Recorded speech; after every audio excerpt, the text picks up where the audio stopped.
What's up, PricePlow Nation? It is September, Friday the 13th, and we managed to get lucky today and get John Meadows in to talk a little bit about everything and anything.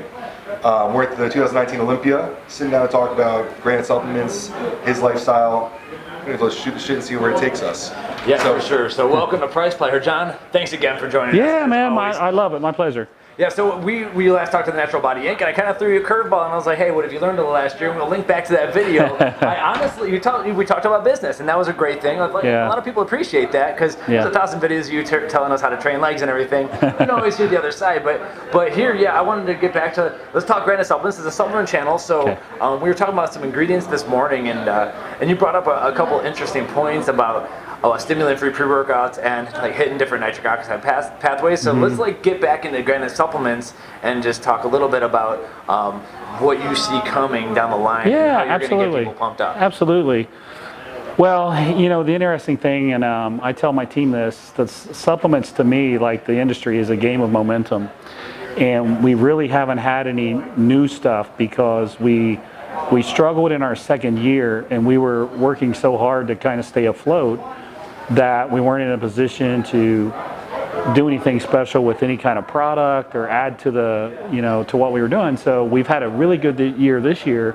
So now we're in a position where, okay, now we can do some stuff that we wanted to do last year, but we just couldn't, but now we can. So one of the things we're doing is we're going to launch a protein powder. We just put the PO in with the manufacturer last week, actually. Nice. And it's a blend. It's a blend of concentrate, isolate, casein, beef, and egg. Beef. And it's always an interesting discussion when you talk about whey. There's like these camps, like there's the whey isolate camp that says concentrate is trash, and there's the whey concentrate camp that says isolate's too, they put it through too much processing. And I think both of them have their merits. And I think that with whey concentrate, I think it's a high quality protein. I mean, if you look at like the percentage, there's a higher percentage of protein in isolate, but of course, because you have a little bit of fat and a little bit of carbs in the concentrate, but you still have a lot of the subfractions in place, which I think is really good. So what I wanted to do was a nice blend. We put some casein in there too, just for the gastric emptying piece, just to keep it moving longer. And I'm kind of an old school beef and egg guy too, just honestly. And so I wanted to put that in there too. So we have a blend coming out that I'm super excited about. And plus, a lot of people these days, I was talking about this in my face group the other day. So somebody asked what the best protein powder was, and I said the one that doesn't upset your stomach, because I feel like protein powders now upset so many people's stomachs. And excuse me, sorry about that, I apologize. So somebody brought up a specific brand, and I said I used to love that brand. I loved it. I had it after every workout, and then one day it started making me my bloating and all that. And then the person said, well, roughly when was that? And I said, well, it was this time frame. And they said, well, they changed, the company was purchased by somebody else, and they changed. So anyways, I think you run into that where you have manufacturing, maybe some products you just don't know what you're getting. So anyways, long story short, what I wanted to tell you was I've added some protease, some digestive enzymes in it to help with digestion, because I think, like, if some were to say, what's the issue with protein powder, I think probably digestion is one of the bigger problems. So I want to make sure we nailed that, help your body digest it. So I'm really excited about that. And we've been playing with some other formulas too. We have as we've gotten bigger this year and things have gotten better, we've been able to put in bigger orders. So when we have to reorder recovery or whatever the product is, we can actually buy more units at once, which means we get a little better deal. So my business partners and I were talking, and the thought was, oh, hey, finally we can make some money, have a little margin, a little extra margin. But then we all kind of looked at each other and said, well, our vision is we want to be really good, really respected. We want to leave a legacy, and if you look at like our products, like the premium, the pre-workout, and the recovery, those are a little bit more on the expensive side. And those are our top sellers because when people take them, they're like, wow, this is actually really good. I don't mind paying the extra $5. I think that's what people expect from John Meadows or any John Meadows brand. I think Premium YouTube channel, premium products. Yeah. So that, yeah. When John came into supplements, it was very different. We've seen a lot of influencer brands, a lot of influencer-owned brands, but like personally, the Mountain Training book and the diet book both helped me learn a lot of what I know today. So when you came into it, I was like, this is another learning opportunity. Someone who has actually worked the ranks as a successful coach, a helpful coach, coming into supplements, I felt it was going to be a lot more honest. So I think a lot of people really felt that watching your products. And it's obvious they're not cheap products. You look at the supplement facts panel, it's all shown there. Well, you know, and I just never wanted to get into the race to the bottom game, I think is what people call it, the cheap. I don't want anything to do with that. I don't want to be associated with that.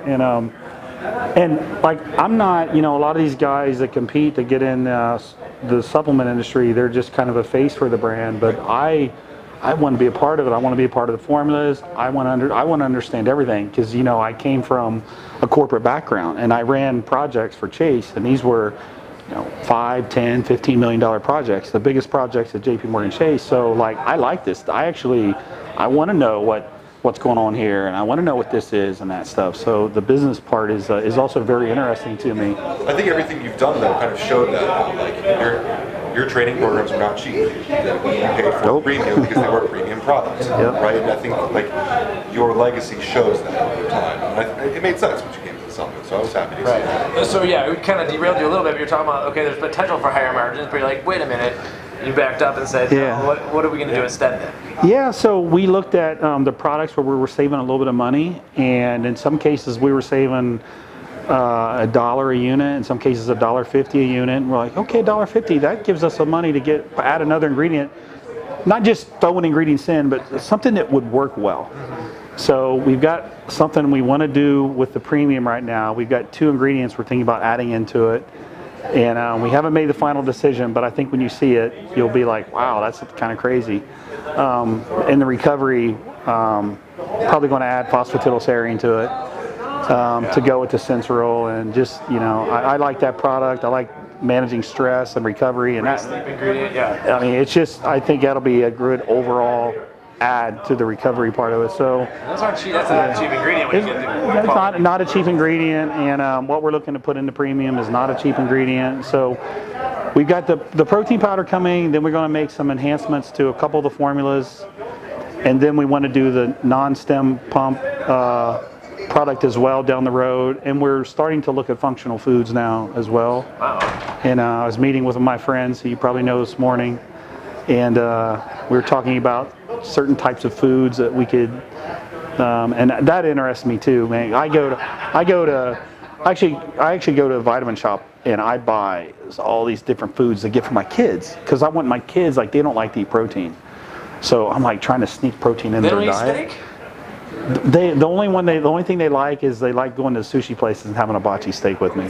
They do like that. And actually my big kid Alexander actually can eat more than me. So he's 10 years old, you know, he eats me. But so I kind of like you know, some protein, you know, that whole piece of the business. Well, already. Yeah, you know, I was affiliated with Best Bar Ever, and you know, they were purchased by Nature's Bounty. But what Mike was doing at Best Bar Ever was awesome. Those bars were phenomenal, man. Yeah, I stopped buying them when they went store stable. I really enjoyed the refrigerated ones. Yeah, they had to be refrigerated, didn't they? Yeah, they did. Challenge for stores, but we liked it. So. Yeah, man, those were great. I'm glad you brought that up. That's a good example of something that was a really good food. I ate the bugs. I still got a freezer I still got about 300 of them at home in a freezer. Better watch out, people are gonna come get you. I know. So you said something this morning that I wanted to bring back up because it was an interesting word choice. You were talking about pump products and redundancy.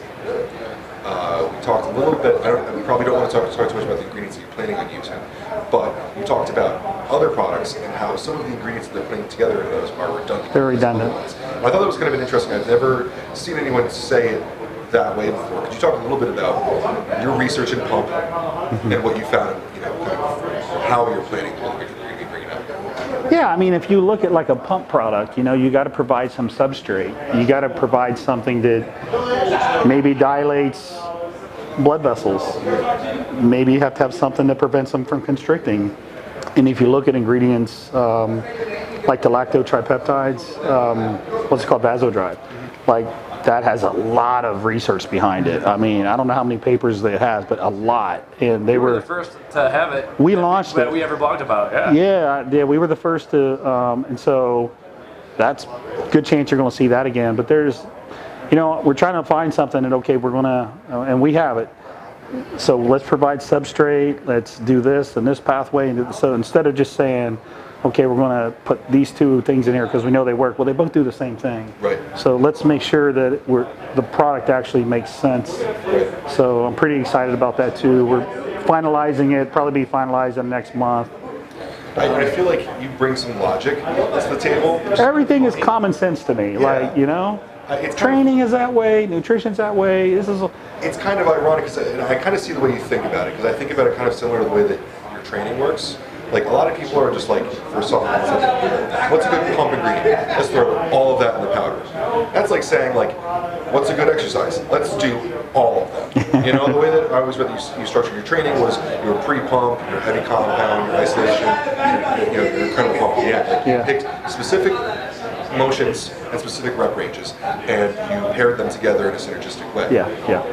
You're not just going to show up and do 10 sets of 10 on squats, 10 sets of 10 on deadlifts, 10 sets of 10 on leg extensions just because they're all good.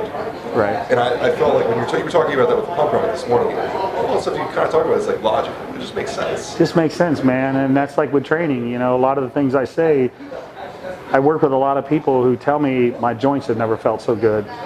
Well, logically, it made sense to me to move the compound movements, the stress soft tissue, to later in the workout, right? Yeah.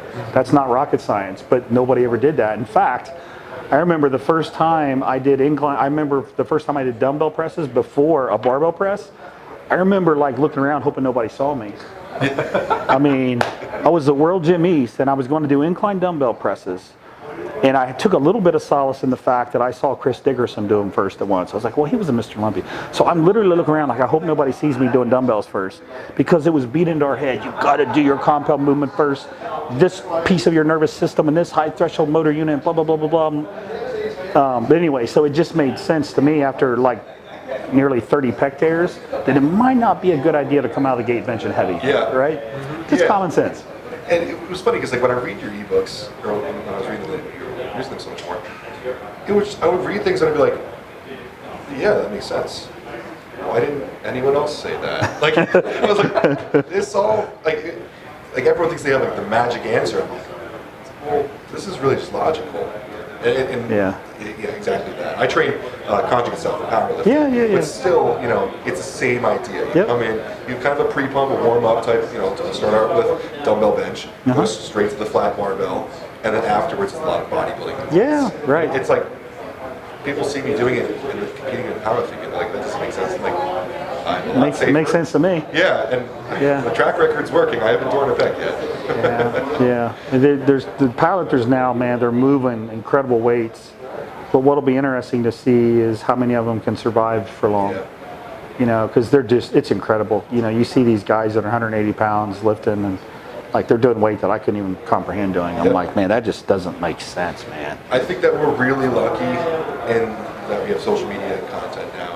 Your friend Dave Tate, like, he has ripped every muscle in his body so that I don't have to. Like, I can learn so Twice. much. Yeah, he's broken bones, like and I don't have to, because I can learn from people like that. And it's not that funny, but it's true that put that content out there now, you can learn and train a little bit smarter. Yeah. So, and I've always kind of felt like I've said a lot, like bodybuilders could train a lot more like powerlifters, and powerlifters could eat a lot more like bodybuilders. I think that your training style kind of brought that to a lot of Absolutely, man. I mean, I remember in 94, 95, I remember when I went over to Louis at Westside Barbell, and I loved it. Yeah. I loved it, man. I mean, it was awesome. Like, I lived on the east side of town. What I did was I got on my old Renault Alliance that had a bent frame, so it drove like this. And it's probably illegal to be on the road. But I remember driving to West Side, and I would get in there, and I'd say, what do you want me to do, Louis? And Louis would say, do this, this, this, and this. I loved it. Yeah. I would do it. I'd say, thanks, Louis. I'd get in my car, I'd drive from the West Side back over to the east side of town, and I'd go to Worlds. And like, say it was a leg day, squat day, then I would go to Worlds. I'd literally drive as fast as I could, pull in the parking lot and almost like run in there trying to, because I'm still warmed up. Yeah. Okay, load the leg press ups fast as you can. And so then I would like finish it with bodybuilding stuff. Yeah. You know, leg presses and I always asked Louis. I said, should I stop doing leg presses? And he was like, no, you're a quad. You squat with your quads. Why would you do that? Yeah. And I was like, well, nobody else does it. He goes, yeah, but look how they squat. You're straight up and down with a high bar, and these guys are low bar. Like, they need to be working their lower back. You stay on your quads. That's good. You'll be able to squat 900 in a year the way you're squatting now. So it was really fun. I loved it. And I love powerlifting. I love bodybuilding. I think those two can definitely work together. Yeah, we see people like Larry Williams doing it right now. I mean, Crazy that, stuff. like, I think he went to North Americans last year. Like, I mean, he made a pro card, but the Yeah. fact that he can be competitive in both is pretty cool. Yeah, it's very cool. You mentioned eating like a bodybuilder. I would like to know what you meant by that. But we were also talking about John's eating has definitely changed. What did you say, for 30 years you're eating 6 meals a day, and or a lot of? For at least 20 years, I had 6 meals a day and never missed a meal. Like, there might have been like a time when I was like maybe had the flu and I was in bed, but I mean consciously saying I'm not going to eat. Like, I was that consistent. Same thing with training. Like, probably 20 some years. I honestly don't remember any instance where I just said, I don't feel like training, I'm not going to go in today. Now, I might have been scheduled time off or something like that, but I don't remember saying I'm not going to do this. Even if I didn't feel good, it's still getting to the gym, even if I didn't want to eat one of those meals. So I was very disciplined. So after my last contest 2 years ago, I was like, you know what? I'm just going to eat what I want to eat, man. And Did that mess you up a little bit in the head? dude, it was like Shawshank Redemption. I just got out, man. I was like, oh, this is great. It was like I got out of prison. And I wasn't watching okay, I got 2 hours for our next meal. Okay, now we're down to 90 minutes. I don't look at a clock anymore. I couldn't tell you how many meals I have. And I just kept waiting for the muscle just to kind of fall off of me. Right? And, and I had went to TRT doses with the chemicals for 2 years now, and less food, and I just kept waiting. Okay, well, I'm going to start shrinking up, and I really didn't. I'm 225 now, which is what I was pretty much the last 4 years of my competing. I would start my diet at like 227 and compete at 225. And I just, like, it goes to show you the value of hard training. And I think people grossly overestimate how much muscle you can maintain. I didn't say build, but maintain just by training hard. As long as you recover, like I've always been, this is why I'm so big on the intra stuff. I feel like if you could nail the pre and the intra part and then maybe a little bit of the post part, I feel like that's 80% of the game right there. Yeah. I've always said an intra workout is the most, like, if I could only pick one timing for supplementation, I would pick intra workout every single day. And I mean a full one, like a good carbohydrate, right, like Biotest Old Plasma. Yeah, right. Like if I could only have one supplement, because I really feel like I could do the rest with food. Yeah, absolutely. And you asked, what's the difference between like training like for powerlifting and bodybuilding? I don't know if you uploaded this video, but there's an old video a while ago, Dave Tate talking about the Jay Blakely diet. Oh, the secret to gaining weight. Secret to gaining weight. Yeah, when you're looking at the pizza and you're putting olive oil on it. I've never shown this video to Mike because I think he'd have a heart attack if you watched the video. This guy was well known for going from like 300 to 198. Yeah, he would go from the 308 plus class down to 198, break a world record, go back up to the 308 class and get stronger there. Insanity. He'd put on 100 pounds plus a year, take off 100 pounds plus a year. And he was 100% only concerned with calories. It didn't matter the macronutrients, it was 100% calories. And the diet was basically like just death. Like it was like McDonald's for breakfast. It's very specific for what the breakfast was, but it was McDonald's for breakfast. For lunch, you had to eat Chinese food until you threw up. And with MSG. It has to have MSG. Yeah, you weren't allowed to go to the Chinese place without MSG. And then dinner was either a large, progressive overload of pizza eating. Right. You would start with a large pizza, and you would put every topping on it you could find, even olive oil. And when you could finish that, you'd go to an extra large. When you finish that, you go to an extra large with a small. And the whole thing was just pushing calories as hard as possible. And I mean, it's rocket science. My idea was you should eat like a bodybuilder, like actually care about the macronutrients that you're going to get to the body, which changed everything for me too, going from just calorie counting to actually like timing every workout. Yeah, right. But I really felt like, see, I've been doing this. actually eating that way for probably about 4 years now straight. Yeah. And I've always had the worst anxiety about when I choose to move on from being competitive. What you just said is you said it was like you came out and you're free. I have no clue what I'm going to do when I stop eating for training. Because I think one of the small things is like for powerlifting, I always know what my next session is and what kind of caloric needs that has. Like my heavy leg day on Sunday, every Sunday, all Saturday I'm concerned about it.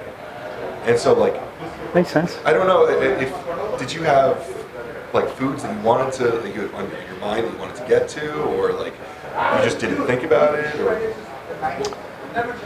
For me, I use the 90-10 philosophy, and I always wanted to. There were certain foods that I was going to eat: pancakes, waffles, French toast, and like you're not taking those out of my diet. As long as the other 90% is what we would consider clean, for lack of a better term.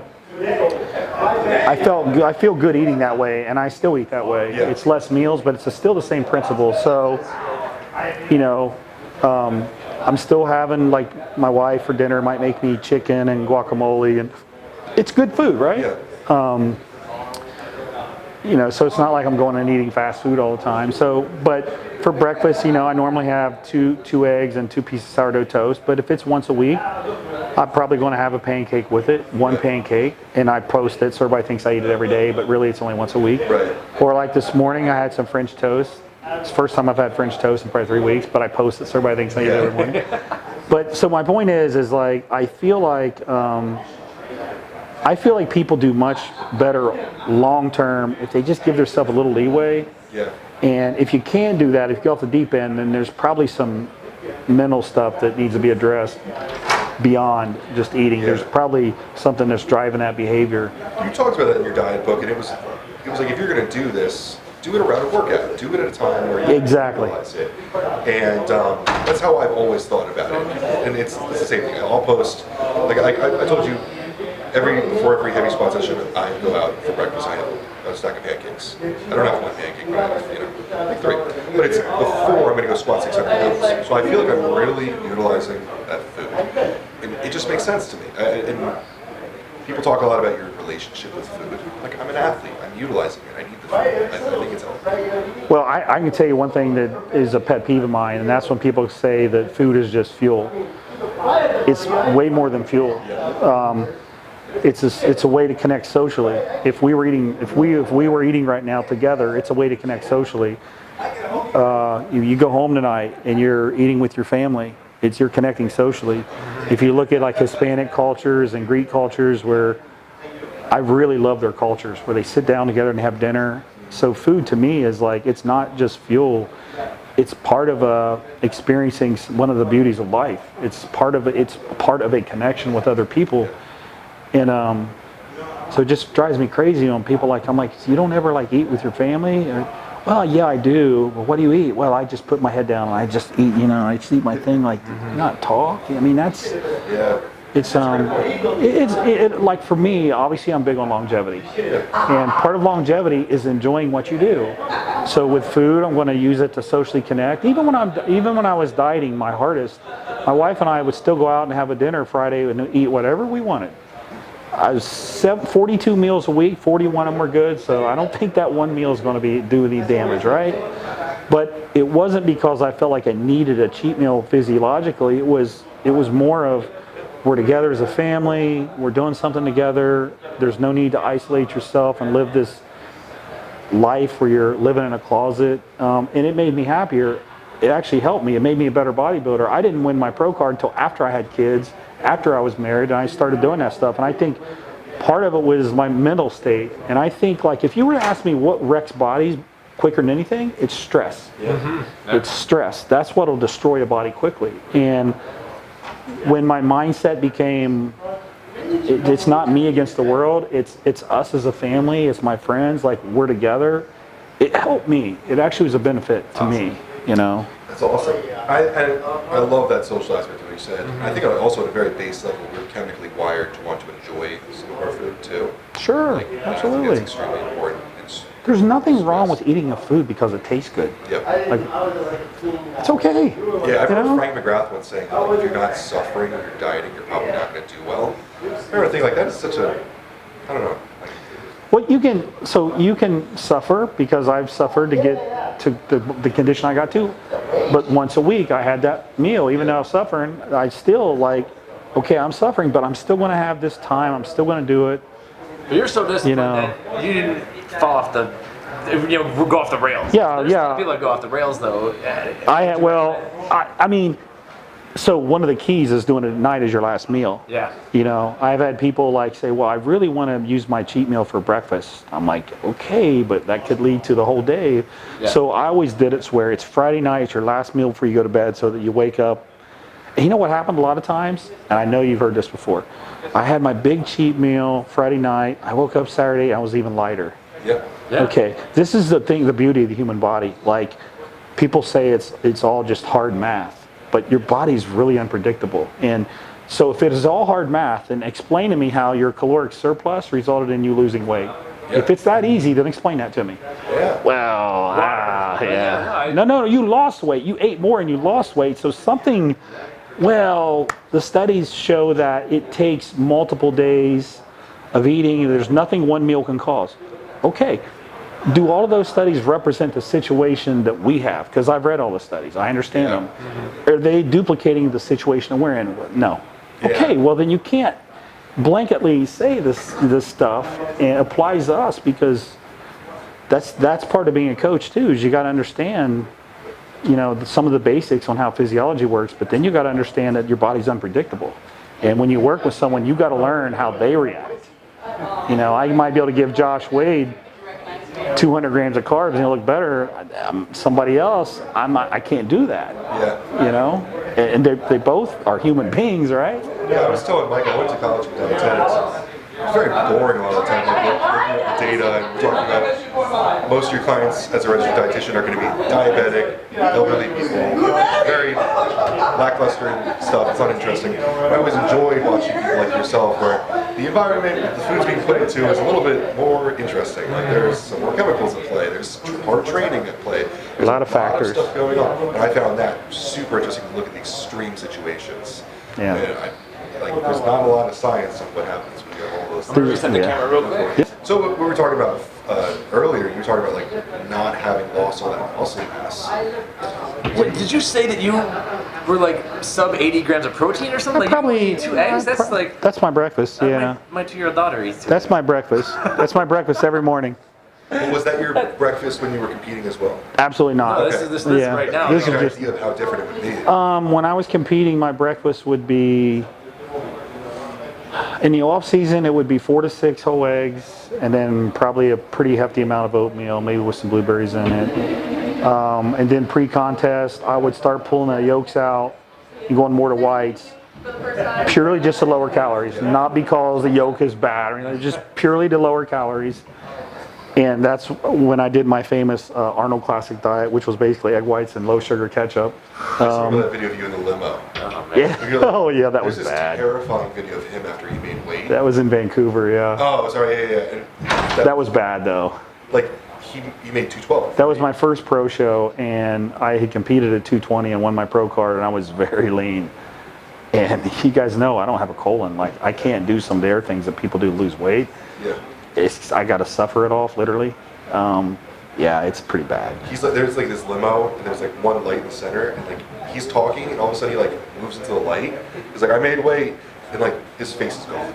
Like, do you know who was holding the camera? It was Flex Lewis. Yeah. He was holding the camera. And everyone's laughing so hard because you look like you're dead. Yeah, like, it was terrifying. What percent dead do you think you were? I went down to. Not to get too morbid, like were you on the edge? So I went down to the Ohio State lab at Ohio State in Columbus, and that's where I always had my body fat testing done, because they would do the bod pod, they would do underwater, so they did air displacement, water displacement, all that, and I was 3.7 underwater, and they said that's the lowest reading they've ever had with any athlete ever, and that was like 2 weeks before the show. It's like the fat in your organs. And that's like 3.7 underwater is legit lean. Yeah. And I think I I remember the last 212 show I did, I remember thinking, you know what? There's a chance I might die like doing this. Because like when I did the Tampa Pro, I was in the sauna for 6 hours straight. I would come out when I felt like I was going to pass out, and I would pour cold water on my head, and I would go back in there. 6 hours. And there's a picture of me in San Antonio, and I'm wearing one of those bag suits. And I went to the top of it was August in San Antonio, Texas. And I went to the roof of the hotel, and I sat up there, and that was 10 times worse than a sauna. And I came back down, and I weighed in, and I was 212.2. And I looked at, it was Steve Weinberger, and I looked at him, and I was thinking, please, Steve, just give me 0.2 pounds. Please, Steve. You're over, John. So I went to the bathroom. I just sat there. He was like, just go use the bathroom, John. I was like, okay, I'll try, but I'm telling you, there's nothing in me.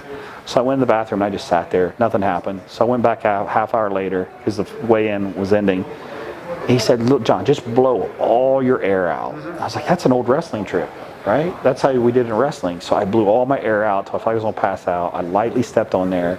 It was 212.0. I jumped off. I was like, but that's how every time I made weight, it was like that. It was going to some extreme where, like, am I going to shut my kidneys down?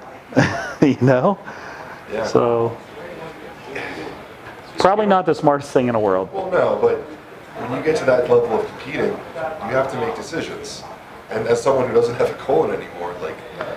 Yeah, and that's what rehydrates you. Yeah. You know, and that's salt and water. So, people, you know... Are there any other situations where you consciously made a decision about your health? Because we see a lot of people becoming a lot more, like for a little bit it was like cool to be edgy about drugs. And now thankfully it's going around where people are talking about being healthy while being on tier, like talking about tier and stuff. Was there ever a point where you made a decision during off season or competition prep where you're like, this, what I'm doing is dangerous? Listen, I'd love to experiment. I mean, I love to experiment, and I tried. There was only a few things I wouldn't try. I would not try DMP. I never did that. I felt like, even for me, that's a little over the edge. I tried plasma expanding 1 year with an IV because I heard that's what. I don't think I've ever told anybody that on camera because. Can you talk about what that is? I don't even know what you're talking about. So there's things, albumin and Hespan. There's things you can put IV into you that are supposed to pull water out from under your skin and into your muscle. And the rumor at the time was Chad Nichols was doing that with Ronnie Coleman. And I was like, well, then I'm going to do it. I don't want anybody to have an advantage over me. So it was the first year I ever did nationals.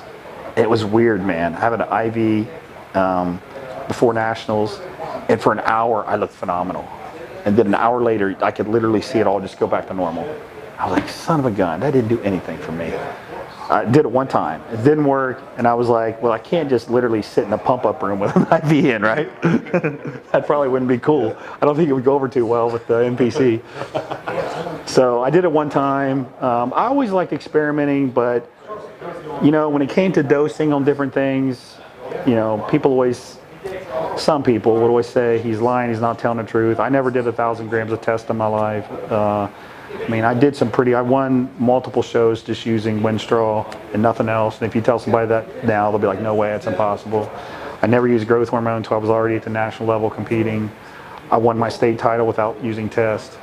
But what I did was I worked 8 years natural because I was very anti-drug for many years. And as I got educated on it, I thought, this probably isn't as bad as people are making it out to be. Right.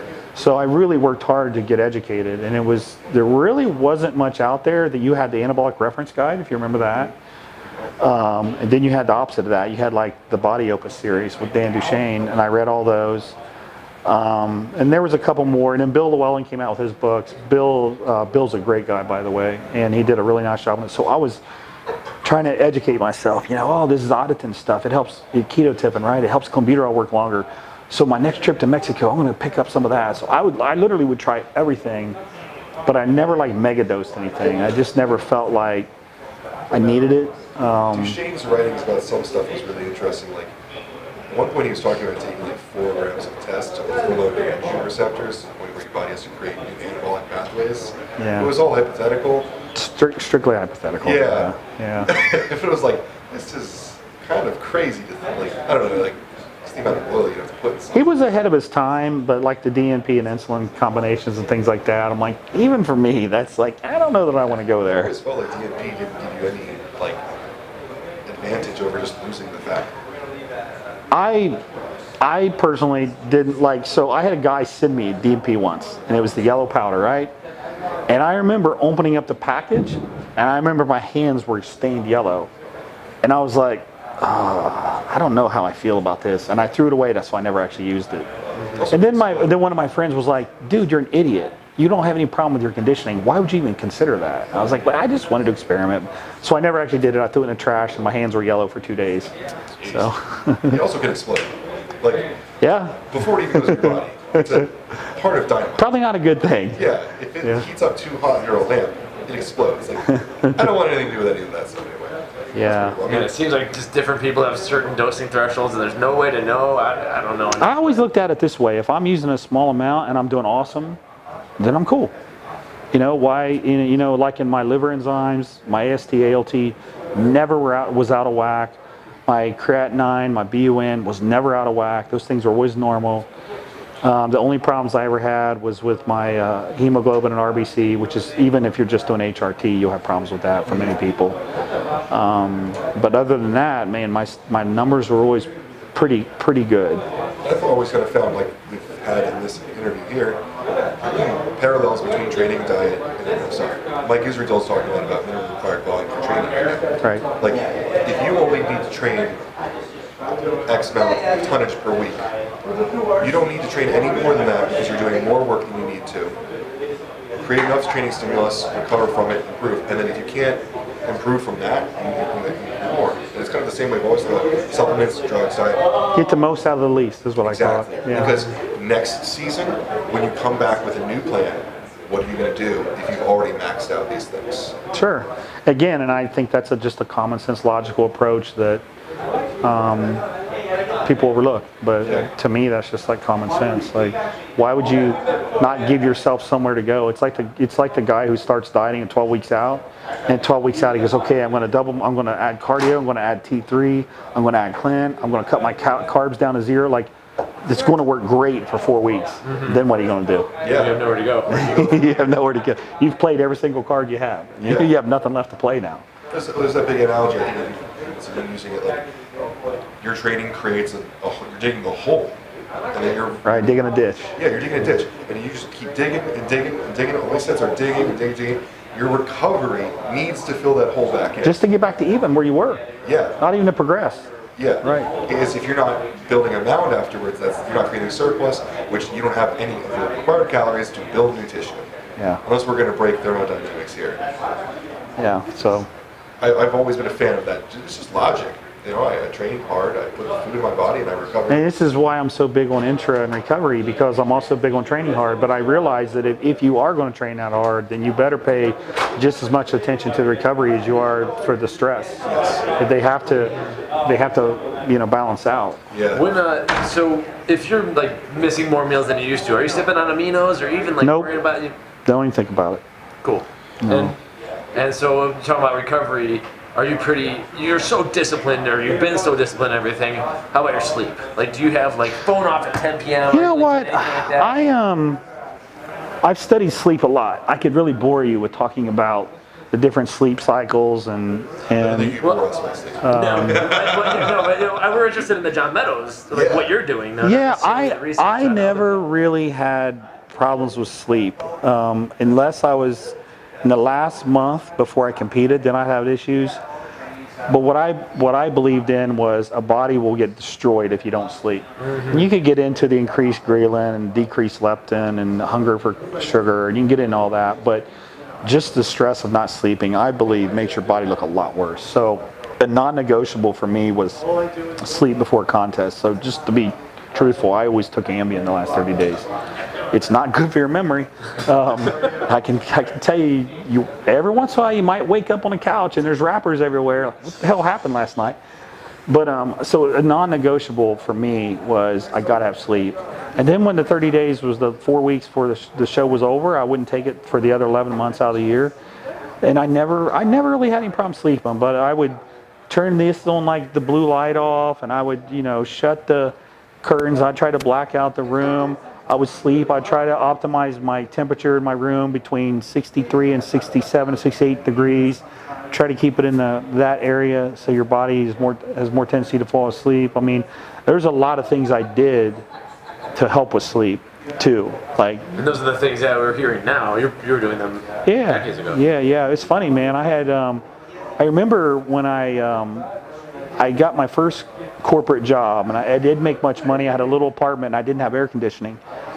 And I was competing. I was in my early 20s, and in the summer it was brutal. It was brutal. And I just remember how physically bad I looked because I couldn't sleep. I couldn't think. I couldn't sleep. And I remember thinking, there's something about this sleep thing that I got to figure out, because laying here at night and sweating and then looking and feeling terrible the next day. So I think that's common sense. I know the heaviest you got to was 227. Did you ever require a CPAP? I never did. I will say this though. In 2000, I did go the route where I was doing the classical bulk up, and I used to get up to 260. Okay. When I got to 260, I would snore. So I was probably headed that route. Yeah. And I think if I would have stayed anything over probably 240, I think I probably would have needed it. But I ended up, what happened was I would get up to 260, but then to get rid of all the fat I had built up, I had to kill myself on cardio and low carbs. And by the time I came back down, I didn't look any better. So then the next year I dieted from 250, and I looked okay. I looked a little better. Then the next year I started my diet at 240. And you got to realize at this time, all these coaches were saying, the bigger you are in the off season, the more muscle you're going to have. It didn't make sense to me. So then I remember for the 2004 Mr. North America, I remember starting my diet at 240. It was the first time in years I had been that light. And that turned out to be my best look, and I got fourth. So then the next year I started my diet at 235. And then the next year, 232. And I just kept getting better because I didn't need to go as low on carbs, and I didn't cardio the muscle off my body. Right. So the look that I had was way better starting closer. And there's a lot of people that will probably disagree with me on that. No, you got to gain 30, 40 pounds. But there's a certain level of fat that you gain where you lose insulin sensitivity, you just create more inflammation. There's all kinds of there's things that happen that you can't gain muscle as fast. You actually put yourself in a situation where you can't gain muscles fast, particularly with insulin sensitivity. Because it can get really bad when you're getting all this fatty tissue and your fat cells are built up. And I think we're also talking about a certain threshold of where you are as an athlete as well. Like the first 30 pounds you put on is not similar to the 30 pounds that you were putting on your off season. Right. You were putting on, it wasn't clearly not all tissue. Oh, it was a lot of fat. Yeah, exactly. There was a lot of fat. So for someone who said like, oh, I can put on 20 pounds of tissue in the off season, well, maybe if you can, we're not talking about the same thing here. Yeah. So, I think one of the, I don't know, it's interesting. Back in the day, there were not nearly as many pictures of people being posted in the off season. Like you've seen those Polaroid photos of like Jay Cutler in the off season, like fat as a pig. The chubby cheeks. Yeah, but like people weren't on social media. People weren't posting stories. Yeah. In the 90s. It's just a little bit different. So I think there's a pressure these days too to stay in shape. Yeah, the truth is a lot of these guys that are really ripped, they hammer chemicals year round. And I'm pretty sure that in 3 to 5 years you're going to see a lot of the Instagram, the famous guys. I'm pretty sure you're going to see them having health problems and dropping off. That's my prediction right now. Yeah, it's interesting. We've been saying this the last 24 hours. The other people that we've seen that looked great for like 10 years start to get a little bit wacky and a little bit unhealthy after a little bit. So yeah, it creeps up. Yeah, the whole thing I've seen is societal, of course, like the sleep thing, getting back to that and everything. And when I wear a constant glucose monitor, you notice. And I talk to other doctors who wear CGMs and everything. And it's not, if you've ever done it, and you like to like biohack kind of like you do. I totally recommend it. But there are doctors who are on call. Just from being stressed of being on call. They've been on call their whole lives. Their blood sugar is like 20 points higher and everything. Cortisol. Yeah, exactly. And so just seeing everyone with the lack of sleep that we're getting, and that whole Instagram generation who's not sleeping, it's gonna catch up with you sooner or later. You can do it in your early 20s, but it's gonna get you. I think one of the things I'm learning here is that I think you took care of sleep better than most people, and I think that was more important than a lot of people realize. It's not the glamorous, sexy thing to talk about. It's not the diet, the pancakes, the chemicals, but the sleep seems to be more important in terms of where you are right now because you kept yourself together. So that's just my thinking right now. What I'm kind of hearing here is an underrated thing that I would much rather listen to John talk about his instinct versus his sleep. It's much more interesting. But I know that sleep is what's really, it's when the recovery occurs. Yeah, it's interesting because people talk about like, oh well, the growth hormones released and REM. Actually, it's not. Actually, it's non-REM. I love studying sleep. I mean, it's a fascinating topic, and do you have a sleep stack for supplements, or are you putting anything out? I'm actually 50-50 on that, and here's why. Because what I find is people have such different reactions to different sleep supplements. Some people feel great the next day. Right. Some people are in a fog. So I don't want to ever put a product out where I put it out and I go, I hope this doesn't happen. Like, I want to put out a product, I want to feel like this is like my recovery. I can look you in the eye and I can tell you this recovery is awesome. You're going to feel less sore. It's going to work. That's how I want to feel when I put a product out. And I don't know that I can do that with a sleep product. So you don't want to put out a product that works for John Meadows, but 40% of people might be crappy. That's right. That's right. I don't think any of it's necessary either. Like once I used to take a lot of sleep products, and once I started to optimize the situation and environment that I was sleeping in, I felt like I needed it less. I still keep it on hand for bad nights when I need better sleep and I think that's the key. It's just if you need to do it every once in a while, I still take an Ambien like maybe once every 3 months. I might just have one day where it's like for some reason I'm tossing and turning, or maybe I'll be traveling overseas and I might take a melatonin to reestablish it. But to just rely on them and do them all the time, there are medical needs where some people, I've got some friends that have some medications that they have to take. But I think most of us, if we just optimize all those things and those factors, how you eat before you go to bed, the amount of blue light that you have, and then you wake up in the morning and if you can get out in the air, if you can get out in the sunlight for the first 20-30 minutes, you cement your circadian rhythms. Like if you do all those things and then you still can't sleep, okay, then maybe we'll talk about some supplements that help. Yeah, after I read Santa Phoenix Vertical Diet book, I implemented everything that he talks about for sleep, and it was like I only needed to keep things on hand anymore. Like I chose 11 to 7 was my sleep schedule, and I hammered it for like 2 weeks to the point where I could do it without an alarm. My body would fall asleep at 11, and 7 on the dot, I'd wake up. That's my exact time too, by the way. Nice. I was going to ask, if you have to wake up by an alarm, or if you are woken up by an alarm, you're underslept. That's like what I've been hearing around those circles and everything. Yeah, and you're probably waking up in the middle of an REM sleep cycle because earlier in the morning is when it's less non-REM, it's more REM. So you've probably cut into the REM cycle, which means you're probably going to have some cognitive issues and things like that. Where if you cut into a non-REM sleep cycle, that's more physical. But all the mental, the cognitive stuff, that's the refresh in your brain and all the resetting of your brain, all that stuff is the REM cycles. And yeah, it's like if you go to bed later, then you missed out on the non-REM stuff. It's heavier on non-REM in the earlier phases. I read a quote that every hour before midnight is worth like 2 overall. That's why I chose 11, and I know it was a very broad thought, but even people who work like third shift and sleep during the day, or work like an overnight, sleep during the day, even if you get the full 8 to 10 hours, they still have problems because the quality. of the sun. Yeah, well, there's also the quality factor. Like you can't just go by the volume of sleep. There's also, are you waking up constantly?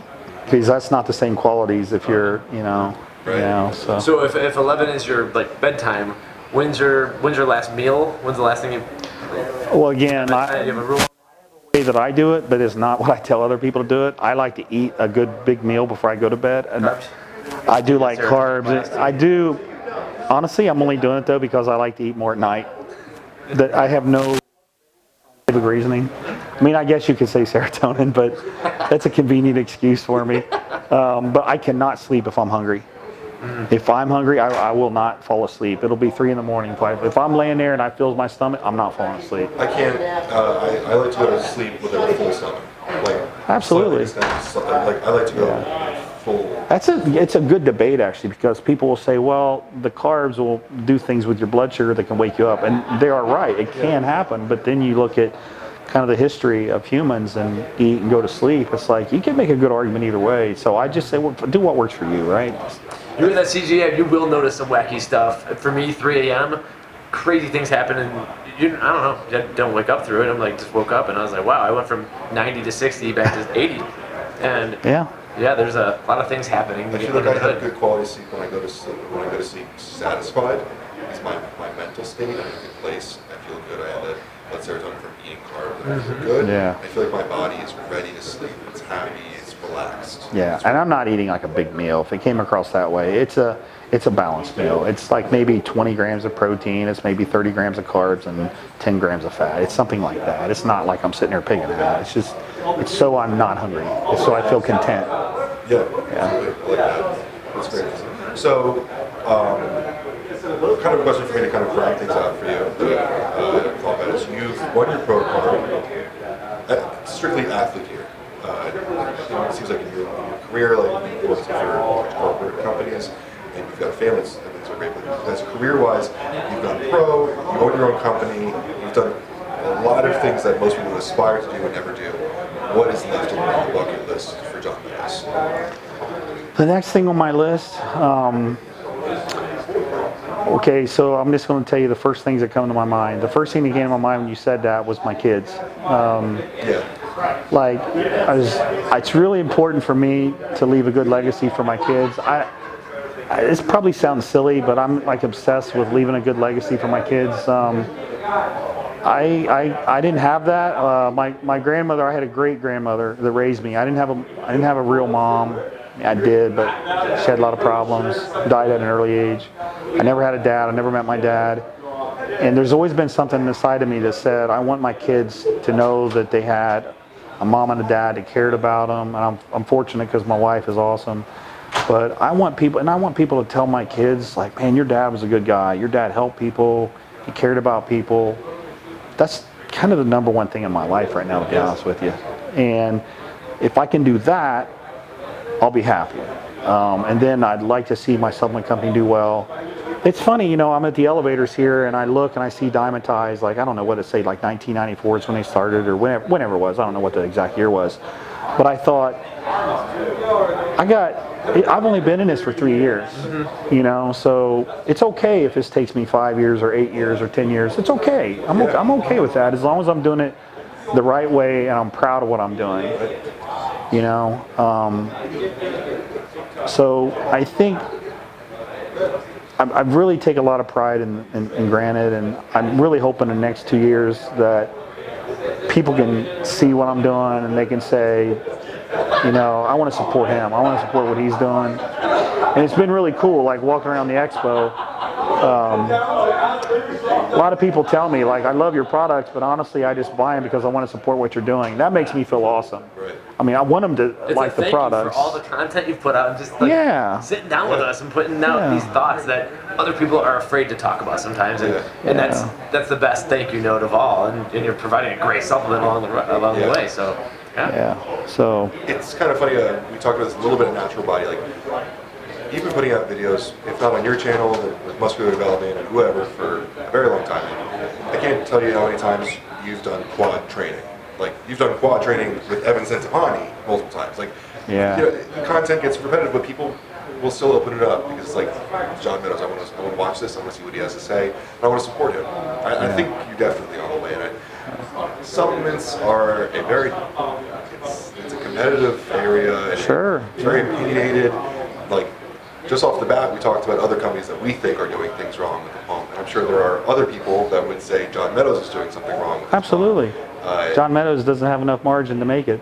I'm sure they say that. I'm okay with that. Yeah. Because I know as the company grows, and I have some business partners that are really sharp. Okay, they just took I hope they don't get mad at me for saying this, but a few years ago, they took a $30 million company to a $320 million company. Yeah. These guys are business animals. They're very sharp, but they're good people. They have good hearts, and I love it. So, okay, let us worry about our margins. But so I know what people say. I'm okay with that. Yeah. When we came out with Arc Reactor, everybody said it's too expensive, nobody's gonna buy it. People said you put too much. People said you put too much teacrine in it. You can't flavor 100 milligrams of teacrine. We were the first company to do that. Yeah. Now how many companies are trying to do it? It was there, but that was by far the best raw teacrine flavored, and it felt great. I know that you. And it was the old school teacrine too. Yes, it was not the. Yeah. Yeah, I remember going here to launch a Natural Body, and it was like, there's not teacrine in here. There's no way. Yeah. Like, And then 6 hours later, you're still feeling really good. That's the thing. That was my first. Okay. Like, whoa, that large dose, and we had a wild time. Yeah. I loved it. And it's very cool. I think overall the industry is improving in a lot of ways, which is great for Granite because it makes room for people to appreciate and understand. But it's cool to see you being a part of that wave. Yeah. Because, I mean, we talked about. I spent a lot of time at Nutri-Bio. I was there for almost 4 years, and day in, day out, all you wanted to do was make people care about transparency and quality. Yeah. And 4 years ago, people didn't give a shit. Like, Yeah. people did not care. He lived it, man. Yeah. I have a lot of respect for him, man. He lived it. Even his protein powder, like, I mean, it's down to every little. Yeah. I have a lot of respect for him. Yeah. So it's cool to see because I think a lot of bodybuilders it's either you're afraid to get into supplements because of how competitive and sometimes kind of cringy to see another bodybuilder opening up a supplement company. The other side, they're like way too hasty to get in because like I can make money doing that. So to see someone come in that has had that logical authenticity, otherwise come in and do it again, it's impressive. And I'm happy that you're doing it. Yeah. So. It's fun, man. It wasn't fun last year, but it's been fun this year. Super excited, and you guys know when you ask me questions, I'm always going to just tell you straight up. So, Even if it's about firing people. Hey, yeah. That's where it goes. That's why we like. And that's what's great about having this forum, because it's not like just quick magazine articles. Now you can really do the deep dive, and people will listen, and you have so much knowledge that you're able to share. You don't even realize that like 1% of your knowledge is just so much to us. And so we really appreciate having you sit down and just giving us that little piggy's worth of it, because it's not out there, but it's getting out there because of forums like this and people listening to podcasts. And it's you have the short-term Instagram, small quick hitters, but then you got to do these deep dives on Yeah, so Tomorrow's there will be a headline saying that John used plasma expansion. Yeah. Check out what Meadows did. Yeah. I've never ever lied about anything chemical related, man. It's like that video. It was like the first time he put on tour walking around. They were like. I forget who it was. That was in California. That was. We got cut off here, but I was just asking about so, your manufacturing. You might be jumping around, or not jumping around, but looking at some. Manufacturing is it's tough because you got to find people that can deliver when they say. They might tell you you'll have a new batch in 8 weeks, and it takes them 13 weeks. In the meantime, you run out of product and you're hurting. Yeah. So we're working. So we have a Canada deal that we just landed. And we were looking into Canadian manufacturing just for that business. And there was a company that was in Canada that's now in New York. Do you know who it is? Can you guess? Starts with an N. No, wait. I think it's called. I'm not as tied into every. Oh, I'm tied into it. Yeah. So we're two steps away. But these guys, we were so impressed by everything they were doing. We're like, hey, wait a minute. Do you mind making us some of the stuff here for America too? Like these guys are doing a nice job, and they're here's what we do with this product. Here's how we blend this. Here's how we test this. So what I try to do is I try to have two manufacturers. We have Leaf out in California. They make us some of our stuff. We have Catalyst in Georgia make some of our stuff. We've talked to Primark. We've talked to those guys, but now we've got these guys in New York. So we just want fair pricing. We want good terms, and we want people that we know there's not going to be another guy like me that shows a test result and it's not what you think it is. Like, how bad would that look for me, right? So. But yeah, man, and we use multiple manufacturers, and they know it. That's cool. Yeah, right. They know it. I think there's you want to have a good relationship with your manufacturer, but you also want to have a little bit of pressure on them. Like they know you're testing it, and they know you can go somewhere else. I think that's a good part of any relationship. A little bit of fear, but there's a mutual understanding that we're doing the best thing. Well, if I only have one manufacturer, they can very easily tell me. I know because it's happened. I know we told you you're going to have an 8 weeks, but we can't get this one ingredient or the facility and so burned down. I've heard every excuse you can think of. And I'm like, seriously? Do you really think I believe that? You knew we were going to need this ingredient. Like, seriously, you can't get isomaltose, a carbohydrate? You really think I believe that? So when you, like you said, when you have another manufacturer, it's like, maybe we shouldn't make up stories, or maybe we should actually hit our deadlines when we say. Yeah. They're not happy with us when we don't pay on time, right? We got to hit our deadlines. So you got to hit your deadlines. It's teamwork. So, anyways, yeah. Cool. That's great. All right. Well, thanks for answering those questions. Yeah, man. As always. Man. Thanks for everything, John. Absolutely, guys. All right, cool. We'll catch you on the next time. But yeah, you can check out the Granite Supplements alerts on PricePlow.com/Granite-Supplements and sign up because it sounds like you got some new stuff coming out. So we, Ben and I hope to cover it. So thanks again, John. Yeah. Yeah. As soon as we got our protein powder and our stuff in, man, I'm happy to send you some. Nice. So the protein, we got one flavor, a salted caramel, that's insane. Welcome to PricePlow.